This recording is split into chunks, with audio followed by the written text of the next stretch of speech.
Hello and welcome to our episode of FinTech Focus TV with me, Toby, and I am delighted to be joined in the studio for one that we've been talking about for quite some time now. Himesh is back. Himesh, great to see you.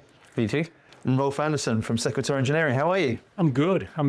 I've heard so much about you. I'm really thrilled to meet you at last and to hear the story. And there's plenty to get through today. So let's start off with the intros. Rolf, tell us a little bit about yourself and the business. So I've been around the business for a long time. I think most notably the Panther years, 15 years building trading systems. And we got acquired by Goldman Sachs, and the rest is history on that side. Mission accomplished. I spent a few years with Goldman, great company, but then I decided to found a new company. Go again. Sequitor Engineering from 19 and onwards. Still going there. And going well. Yes. And it sounds like you're in a great space. We'll come on to that in a little bit as well. So, Himesh, you've been hearing a few guises before on the show. No stranger to FinTech Focus TV. Welcome back. If we were saying I should have a different outfit, I think one of my clients actually said I should have one of those LED T-shirts which changes the name. Yeah, but yes, I'm here today. I think we've been on a couple of times before with tech advocates. So today I'm here with Rolf Andersson. So I spent many months trying to convince Rolf to bring me on as an advisor. He finally gave in. Yeah. So I'm privileged to be working with Sequitor as an advisor now. So we're here to talk about just general market stuff, but also give you some information and your viewers about Sequitor Engineering. Perfect. Well, let's roll on to that. So 2019, you go again, Sequitor Engineering is here. Tell us a little bit about the business. It's basically a new thing, the next new thing. When we ran Panther, we built trading systems from first principles. I'm an idea person. If I have an idea, I go with the idea. And a friend of mine, Pablo Landher, and I founded Sequitor to build full-scale, high-fidelity replicas of exchanges. And as one of my old friends said, if anyone but you had tried to do this, I would say, yeah, right. I've been involved in building 3 generations of exchange systems. The first one was towards the end of the 80s, and then in the mid-90s, and then early noughts. Exchange systems tend to look the same, but they're using new technology on and off. Yeah. The interesting thing is that they're very similar, but they're not alike. So you have to understand the nuances. If you want to build, as we built more than 20 platforms, 20 exchange platforms, we replicate those to the bit. It takes a lot of understanding of how exchanges work and how the systems that they built work. But we set out to build replicas, and we had this plan of building 20. And we're there now, and it's just a start, because when we start talking to the big buy sides, they go, well, we trade on 120 venues around the world. So you built 20, where are the other 100? But suffice it to say, we understand pretty much how the gene pool of exchange systems look like. And we can even say that this platform was built by people that had observed how some other platform had been built. So you can see the landscape and the G pool, as we say. I think that building behavior, the functional behavior, that's a solved problem now. Yeah. It took us 4 intense years of building. The next phase for us now is to build timing accuracy. So we are as slow as the real exchange. Yeah. One of the challenges we have is that our simulation platform is much faster than the real exchange. Yeah. So we respond faster and so forth, which means that if somebody wants to test their algorithm, we don't behave the same as, we behave the same as in how we respond, but we respond too quickly, which means that we skew time when they want to do testing. So our next big thing now is to do timing accuracy, and that's essentially a more interesting problem. Yeah. It's a more technical problem. Well, I love the idea of this, of being something there where you've seen an issue and you think, right, I want to spend time coming up with a solution and invest time into that sort of thing. I think sometimes people are looking at, I want to do this and get something out quickly, but actually to work on that and to think about it and to iterate, I think is so important. And you mentioned beforehand about knocking on the door for a while until you eventually managed to shoo your way into the business. I've all Rolf down is the official story. And I've known you a long time, so to do that means that you're sat there and you're passionate about a business. It's not, you can be discerning about who and what you're investing your time into. Yeah. Tell us about what you've seen from what Rolf's been doing that said, I need to be part of it. So I think, for me, personally, I've, with my kind of role at TNS, I'm talking to clients all the time, and, they are in various stages. Some of them are really well established, some of them are new startups, and they're all in the same kind of process where they're trying to find out, should I be in this market? How should I be in that market? What latency should I be looking at? How will that market react?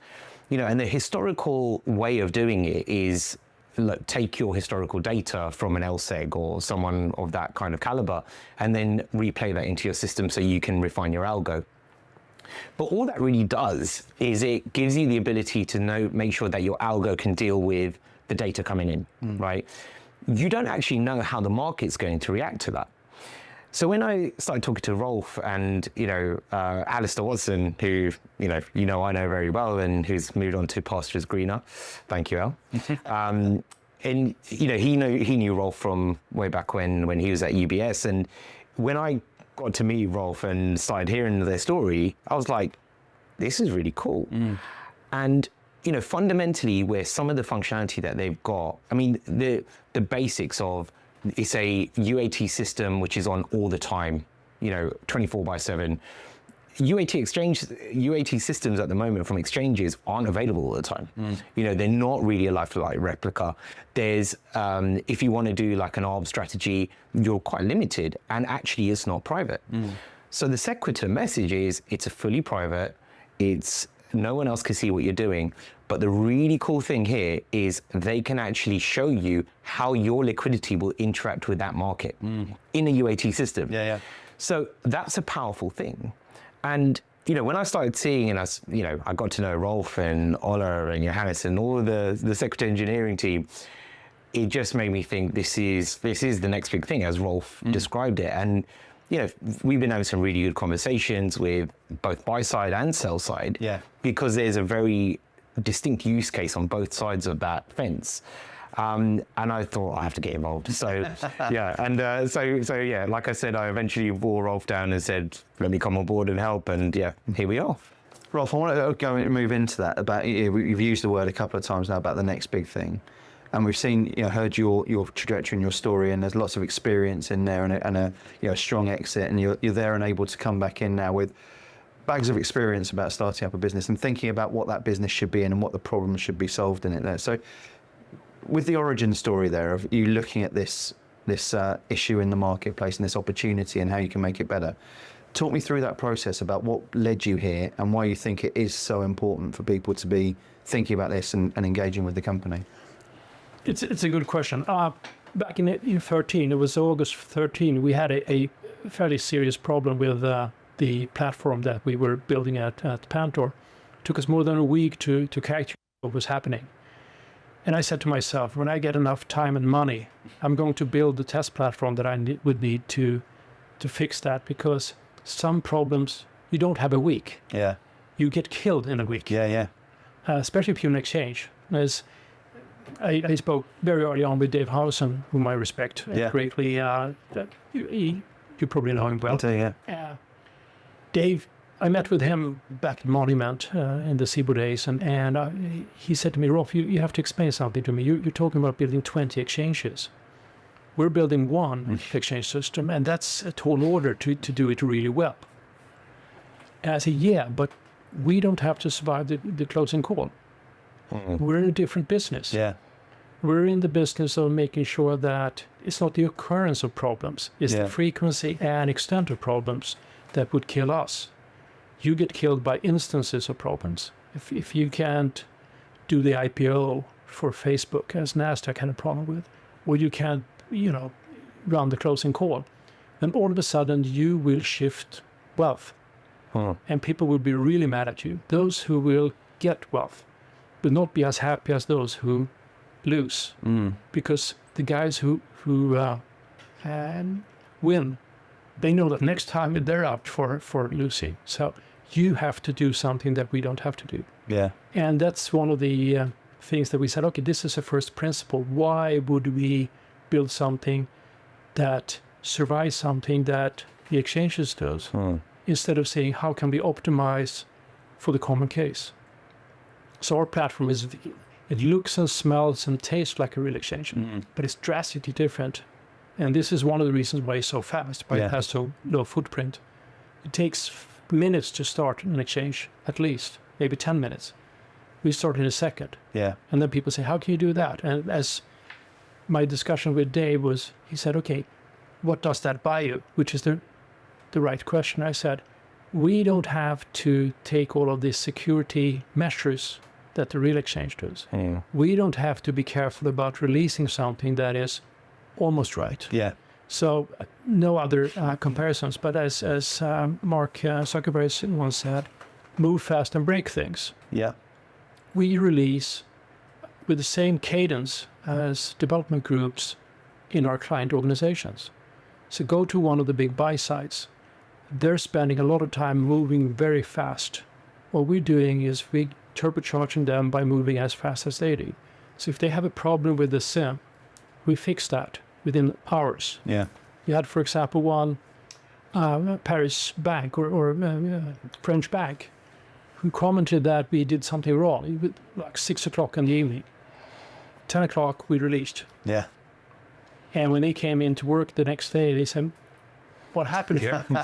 We said, we do this every day. Yeah.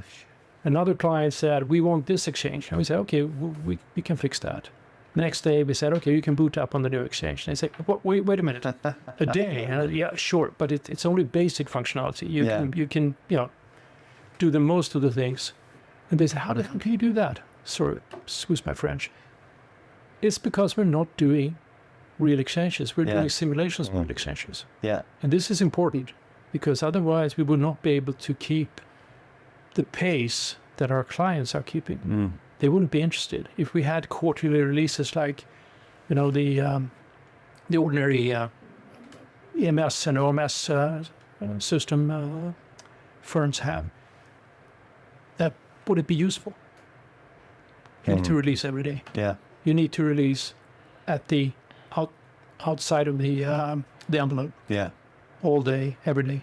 But I think it's valid because, as you said, Rolf, it's the systems that we are creating at Sequitor Engineering are predominantly for the use for development groups within these trading firms or sell sides. So, like you said, it's the quick iteration. Or quick system development. Yeah. They're pretty much the same thing. As soon as the quants decide that they want to be able to trade against something that is realistic, rather than as just being a static replay. Static replay is better than nothing, but it's just the first step. You have to have reaction from, or a realistic, relevant reaction from the system. When you do something, it has to hit back, if you will. And that's a really interesting piece of tying into what we're talking about here as things we were before we came on air. We were talking about some of the main issues we're seeing in the space at the moment, the main opportunities, depending on which way you look at it. One of those is speed. The other part is competition, and we're seeing things there where this industry as a whole, I think, has had various different wars at various different stages, but it's a competitive field in both buy side and sell side. And I know you said you've been looking a little bit more at the buy side recently and moving into that sort of space. It's a fascinating area, isn't it? I mean, you're deeply immersed in it, and that creates an issue. So talk to me a little bit about your hypothesis of where things sort of sit at the moment, and what the industry looks like, and how that sort of all ties into what we're talking about here.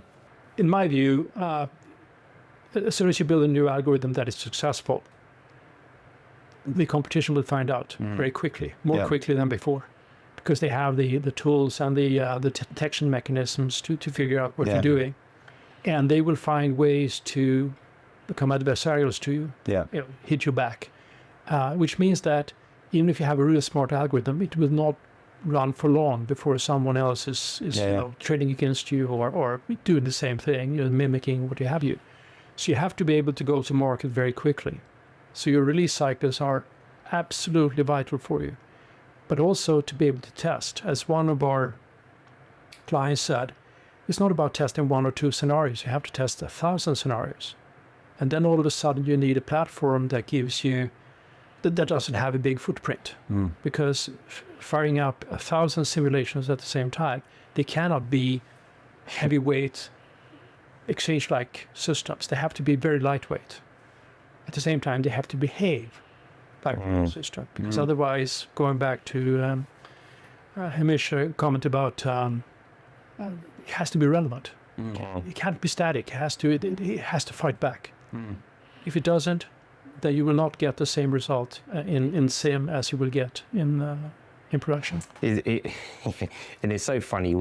We've had a few conversations. Well, we have quite a few conversations. Obviously, you can imagine a lot of people are interested in it. And we always have that first conversation. Is usually a theme that happens, and they're like, we can't believe no one's been doing this for, and people are saying, well, we wanted people to do it, but no one's actually done it. And, Rolf and team have been successful in creating this now in that first instance. And it's no surprise we're having a lot of fruitful conversations at the moment. But I think coming back to why it is as successful as it is at the moment, and it has to come back from the heritage of Rolf and the team from the Pantel days, right? They saw what was needed, saw what were the trials and tribulations. As Rolf said, they had that problem in Pantel. It's like, we need to come up with a solution here. And just having that ability to have that experience where you're not just a tech founder that understands the code and says, well, I've got the tech and I'm looking for a problem. This company has completely turned around that ethos. It said, we know there's a problem and we've built the tech to address it. And I think that's why it's hitting home a lot with both the sell side and the buy side, because they're like, we all know we've got this problem, and finally we've got a tech solution that can address that. We're still in our infancy, and we're still, as Rolf said, we're building and we're taking feedback and those sorts of things, but it's a really good story so far. When we started, there were two things that people said against us. First was, it can't be done. And you can't do it because you're too small. You don't have the funds to do it. And then there were 2 follow-ons was, there's no market for it. You will not be able to produce this at the price point that would be acceptable. So, can be done. We've proven that. Oh, we did it. There is a market for it. Well, one of the things that counts with the first case is that, could you really implement the behavior of a real exchange? People have been questioning it for a long time. It's just, 3 to 6 months that the big firms have stopped saying that. Now they're saying, can you be accurate in timing? And we go, that's the we next can, phase. but we need to do a lot of work on that. But I think that we have proven or demonstrated that this is doable. And all of a sudden, as I said to one of the sell sides that we were discussing with, you cannot rely on saying to the regulator, we're doing best effort, because best effort have changed. So all of a sudden there is a sim, and I'm expecting that the regulators will go, oh, did you use the Sequitor sim before you launched this that crashed yesterday? If they say no, they will be fine. And if they say yes, okay, then you did best effort. But if you listen to when the regulator gives you a pass, it's because you have really tried. Exactly. But if you have skirted the rules or cut the corners, then you're in for a bunker ride. Problems arise. Let's go back to those the naysayers that you spoke about beforehand. And I love this because it's a real insight into the founder's mentality, isn't it? When you're talking about that. So you can't do it. It's going to be too expensive. There's no, if you can do it, people aren't going to be willing to pay what you need them to pay, et cetera, et cetera. You're faced with all of that. You're basically having people telling you you're mad, et cetera, and you go for it. You go for it anyway. How did you know that you were going to come through and be able to defy the odds in that basis? I don't know, and I don't care. I don't care. That's why I love him. And this is actually what distinguishes someone who has an idea and goes with the idea, because the implementation is something that you have to fight for every day, all day. Yeah. And we've spent the better part of 6 years, getting the implementation right. Yeah. Because when they say it can't be done, they say it can't be implemented. Yeah. Then there was no discussion that this was a really good idea. Yeah. Had they said it's a bad idea and they came up with something that indicated or demonstrated it was a bad idea, that would probably have changed my mind, at least to some extent. But talking about it can't be implemented, that's BS. I've implemented things that people have said is impossible to implement for years. Yeah. And I think, and then the follow-on from that, the follow-on from that is we often get what we already do this. Yeah. And Rolf then gets to work and he says, I can see that. And he says, I love the conversation when it happens. Like, but what are you actually doing? And sometimes they're a bit coy because and usually it's the buy side that are a little bit coy and they say, well, we do this, and then when it gets a little bit deeper, they realize it's not quite the same, then the conversation goes to that next evolution of the is this a good fit? Yeah. But it's I like to see Rolf, he gets a little twinkle in his eye when he hears we're already doing this. Like, really? Isn't it great though when you've got a business where you're waiting for that thing to come up, that objection to come up, and you just know where it's heading? But there's another aspect of this as well. When we speak with some of the big firms, they have.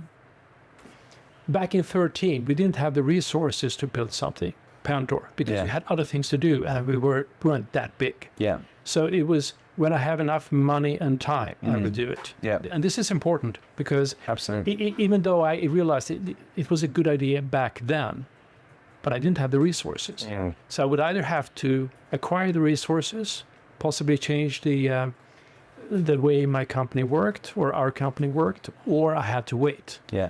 And this is something that every entrepreneur has to do, is to say, okay, is it time for this now? No, it's not. Okay, let it stay there. We'll see when this comes in. And the timing thing is a perfect example of that. We said maybe 2 years ago, at some point in time, we need to address the timing issue. We're just too fast.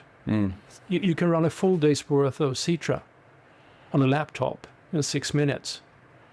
But that doesn't say anything, because the real system doesn't do a day in 6 minutes, which means that if you would try it out, it would actually not show you what would happen in production when you would test. But the other thing that I wanted to point out is, why don't you see, for example, my old employer, Goldman, why don't they build a really high-level simulation environment? I don't know for a fact what they do now. When I was there, they were doing other things, and they were good at it. They are good at it. But they don't have the compensation schemes and the motivation. So, let's put Goldman aside. Any big firm are focused on production. They have multi-year plans for their production systems. Yeah. Testing is something you do per release. So you don't have a long plan. So you don't compensate people. If you look at how much you compensate the test developers and the production developers, I can tell you that pretty much no one gets close as a test developer to the production developers when it comes to base compensation and the bonuses and so forth. You get paid for alpha. Yeah. Yeah, absolutely. You get paid for alpha, which means that our firm has a big upper hand on these guys, because the only thing we do is the test systems. And I compensate my people for building good test systems, the world-class test systems, which means that every day in a week, that's the only thing we do. Yeah. It's not an afterthought. It's not something we do per release. We do it all the time, every day. This is a really important part of the whole process as well, which is why I think this is sort of niche element of a business going to market is so important. What can we do that other people can't do, both in terms of either structure or setup or cost or wherever it goes? I'm at a conference tomorrow afternoon the buy and build conference, and it's sort of, looking at that sort of conversation and how things are. I think it was when it was originally, if I'm not mistaken, it was originally buy or build as the conference. And now it's buy and build. It's like a name change of the conference. But I think there's absolutely a place there to say, look, stay in your lane and know what you're supposed to be doing and where you're good at, and know where to invest the right sort of arena, or the right sort of skills, and bring the right sort of skills in. And this is, your point there is absolutely on point, isn't it? Saying, look, this is what we do. We're the best in the world at what we're doing. Everyone's motivated to get to that sort of phase, and this is how we're going to make the impact there, rather than having someone playing around with it as a part-time project, doing something that doesn't really make any sense and any value, and ending up with the ramifications of getting it wrong. Yeah, and I think from when we look at ourselves as a company at Sequitor Engineering, it's whilst we're sitting here and we're saying, look, we've got this great product and we're doing stuff, we are still humble enough to say, well, perhaps we haven't thought about everything, and a lot of the conversation, and that is part of some of the conversations, and we've had some really good ones where someone's like, have you thought, the timing one as an example was a fantastic kind of data point that we had there. And it's, yes, we are good at what we do, but fundamentally this ecosystem of finance is always going to be people around who have got ideas and they've got other things that we're thinking about. We are not so arrogant to know that we've got all the answers. If we did, Rolf and I would be traders, and we'd be having a completely different conversation here. But fundamentally, we are there because, Rolf and team know test systems really well. They know how to get releases out super quickly, as we were saying, a really short turnaround of a couple of hours or 8 hours. And I think having that ethos is really important for the Sequitor Engineering brand and company. But I think it's really important to our clients. And I think, I was talking to a particular sales side, and, I was quite astonished to see how they do UAT at the moment, where there's a release coming. They kind of have two parallel environments, and then what they'll do when they go into production, they'll just put a little bit of flow to the new system, just check it doesn't blow up, and then just start moving stuff across. That's how they're doing it. It's almost they're testing in production, which is scary. They are testing. Exactly. And which is scary, right? And so, and that slows down things, because people are saying, well, if I have to do this, I have to carefully consider that. So what should be a couple of days, maybe a week max of turnaround time for development, starts to go to months. So when we're talking about the sell side, who are all competing with each other for flow, having these sorts of mechanisms, these sorts of tools is absolutely paramount, where they can show that they're able to roll out releases really quickly, keep that liquidity. Rolf mentioned a really good point. If liquidity goes away from you because you've got something wrong, it's an age until it comes back. Right? So having that and making sure that liquidity stays with you is super important. Our solution helps them do that. But to your point, build and buy, I think that we will see firms using their own test kits, because they're specific, they're very specialized for what they do, and they may not even want us to understand what they're doing. And we see that all the time, that we get questions. Covering the homework and all that sort of thing. They ask us questions, and we go, okay, this is the way we do it. And we have to reverse engineer what they're actually doing by their questions. That's the only information we get. But to my point about, you can't test in production. Sometimes just, however good you are at testing before production, the first minutes or days in production are actually a test round. What we do is we provide them with a tool to minimize risk, not remove risk, because you can't do that. Testing is about detecting when something is wrong. It's not about asserting when something is right. You cannot know that, but you can minimize that. And if you can do that at scale, because that's one of the other things. Last summer, a year ago, was a really big U.S. hedge fund. He said, we would like to be able to start up 1,000 instances in parallel. And we went back home and said, we're to do this, 1,000 instances. So we had to figure out how to build the orchestration framework around the SIM. So it had nothing to do with the core product. It had to do with how to run it. And again, they didn't have a fixed idea on how to do that. They just said, or the PM, the portfolio manager said, I want to run 1,000 scenarios in parallel. because then I can move really quickly. Yeah. And that speed is incredibly important. I think I'm just watching you as you're talking, and I really enjoy watching people who are passionate about what they're going through. And I think what's we were talking about it before we came on air, right? The importance of love of the game, the importance of being really passionate about what you're talking about. And I think I read something this morning, which is where people were just rephrasing the concept of a problem, and actually sort of saying, right, is this going to be something that stresses you out and has you pulling your hair out? Or are you sat there and saying this problem is the excitement, this problem is the challenge? And when you're just talking there about someone saying, look, this is what I want, go out and tell me how we can. It's the intellectual excitement of saying, right, how do we build that into what we're doing? How do we not hear you can't do this, and how do we make it happen across the rest of it? I love hearing that sort of challenge and seeing how people adapt to that. 30 years in the game. If you say no, you don't get any business. That's right. How? No. It's a really bad way of doing business. You're not wrong. So where does it go? I mean, look, you're here and you're building. You've built something there which is, iteratively improved with the problem. You're dealing with a big issue. You've created something which is spectacular. You're already talking about how you can make it move further forward and adapt to feedback from your customers, which I think is, the absolute must-have of any sort of product these days. We've gone to the days of here's our enterprise system, go in there and like it or lump it and adapt your business to how we do. Right now, it's got to be a completely, as technology moves at a pace it's never moved before. The whole thing is how can we continue to adapt and improvise and enhance, etc., etc. So we are where we are today, and it sounds fantastic, and everyone's excited about where we're at. What does it look like? What's the pathway for you?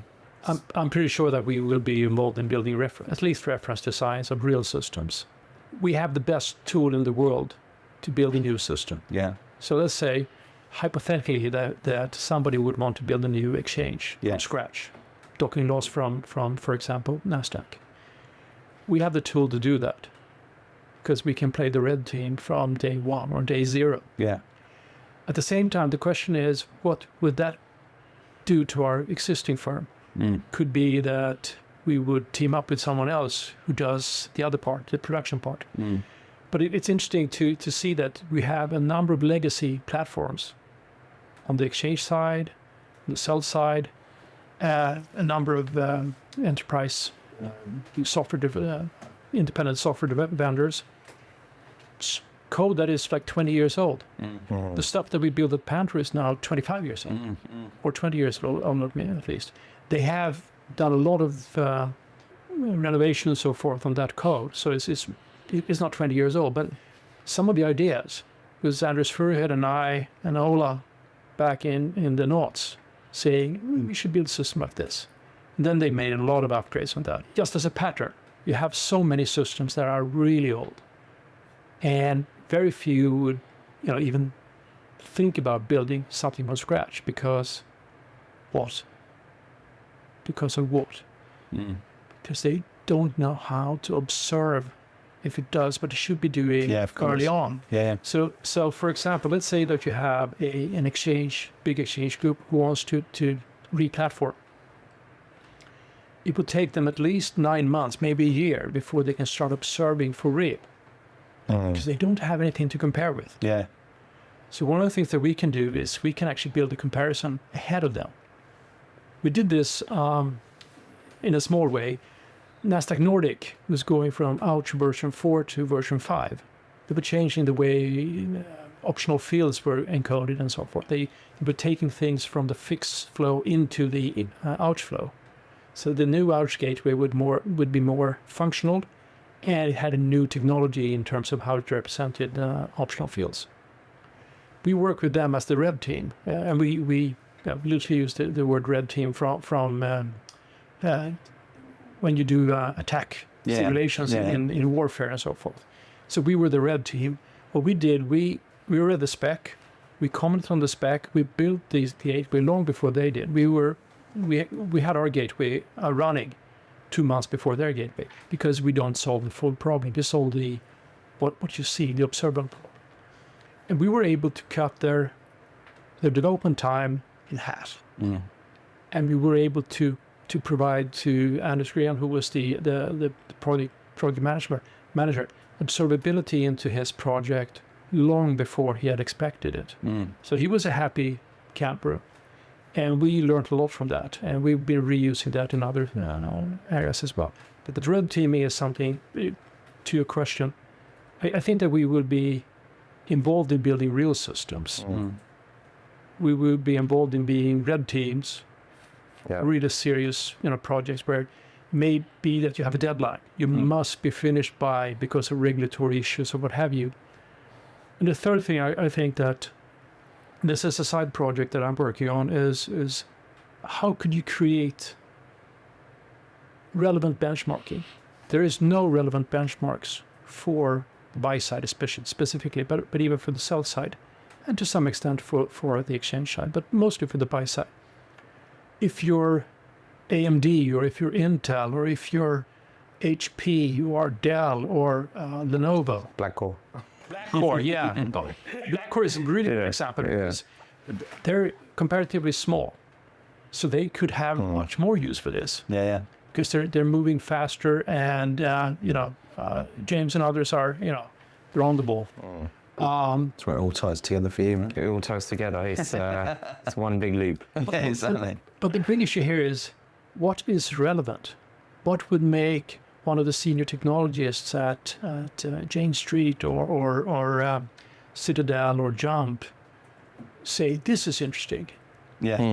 And I've been liaising with people that are around, the people that I know in the industry, and we haven't still come to grips with exactly how that suite should look like. The Stack guys, I know them well, have done some really good work. You have some other benchmarks also, but they're off by one at least. You need a new set of benchmarks that would be able to do longitudinal testing. So AMD comes out with a new CPU, or Intel comes out with a new CPU model. What you would ideally want to do is to take it for a spin. A day later, you have the comparative analysis. It's 10% here, 5% there. The footprint is different, and so forth. This is a tall order, and I may not be able to see this through, but somebody will do it. Somebody's there. I've got a. If I'm a betting man, I reckon you're going to look at me right in the middle of it. And then there are half a dozen more ideas that I'm playing around with. But I think that being directly involved in production, doing red teaming, and taking a serious look at how do you characterize performance, because performance is the first and last thing that the guys on the buy side think about. Because it's not only about short latencies. It's about deterministic latencies. You don't want the tail. There is where you lose the fur in the tail. If you have this upset, something happens in the system, and all of a sudden you have 100 times longer latency. Could kill you. If you're on the wrong side of a trade and that happens. In fact, I think Dave Mishu, who Rolf and I know really well, and he was at the Goldman days, and he He was the guy who introduced me to Raj Mahadyan, right? Who then went to Alston and then went to Goldman. So that's where it all ties. So Raj knew about Panther because Dave in the SunGuard days had contracted with us to build an order gateway. But it's small world. It's very small, and Dave actually had on one of my LinkedIn posts, he actually commented, and he had a really good question, which is, which is more important, the consistency of latency or low latency? And that is a fantastic question, and Dave's thinking about this in the right way, and Rolf and I both commented on it, but this is what these types of systems, the Sequitor system, is there to answer. How does it affect my strategy when it's a lower latency versus latency consistency, and how does that affect my algo? To answer your question, my vision for Sequitor is I want Sequitor to be the gold standard for everything to do with performance in the financial markets. That's my grand vision for Sequitor. Rolf mentioned it. I want the regulator to say, if you've tested it with Sequitor, we're happy. And that is true. I don't think that's a tall order. I think the regulators out there are always looking at, well, what should we be using, right? Now, we're not so arrogant to think that we are going to be that person, but I want them to be saying, well, we should be talking to someone like Sequitor because they are working with these customers and they can help us make sure that the market is staying in check. So that's my grand vision. And why not? And why not? Is the point. Sorry, Yeah. there's a difference between using our software and using our idea. I think that if we could just get the regulators to say that idea is important. The implementation, you can choose to do your own stuff or use someone who's not sector. But the fact that full-scale simulation is really important. Yeah, and it's possible now. When everyone said not. No, it was possible before, but we have demonstrated that. Which is a tiny difference, isn't it? So, look, I could be. I think when you've got passionate people in a room, you can be talking forever. So, but it's time to wrap things up. Let's finish by sort of saying who should be coming out and talking to you at the moment, and what's the best way for them to get in touch. So I'll start, and so essentially anyone in the financial markets, and that can be buy side, that can be sell side, that can be trading entities, that could be anything that relies on you to interact with exchanges, and you've got a development cycle as part of your product or your company, should be talking to us. At least in the aspect of understanding what we do, how we can help. And it's as you can imagine, it's a big pool. I don't know, what do you think, Rolf? Anyone else that you'd add to that? Be specific. There is no reason to talk in generalities. If you have a problem or if you have something that keeps you up at night or keeps you awake at night, talk to us about that. It could be performance, it could be resilience, it could be we need to redo our platform. Talk to us about that. I think that at least half of the discussions that we have ongoing are specific. Because then you have the focus on spending time on it. We're trying to be very specific. We don't do things in general. We're solving specific problems. I think that's such an important thing. I think so many people are trying to be so wide that actually, right now, the real success, I think, is solving the problems that matter, being specific about where you want to go. And you can think about what you want to do in 5 years, but how do you get there? Well, we've had a great journey. Look, I've loved the conversation. It's been absolutely brilliant to have you both in today and talking about it. I'm assuming they can go to the website, to go to LinkedIn, to get in touch with you, to reach out and find out more. An absolutely brilliant episode. Himesh, always a pleasure. Thank you, Toby. Rolf, lovely to meet you. Nice to meet you. And likewise, and thank you all for watching. We will see you soon on the next episode of FinTech Focus TV. Thanks a lot.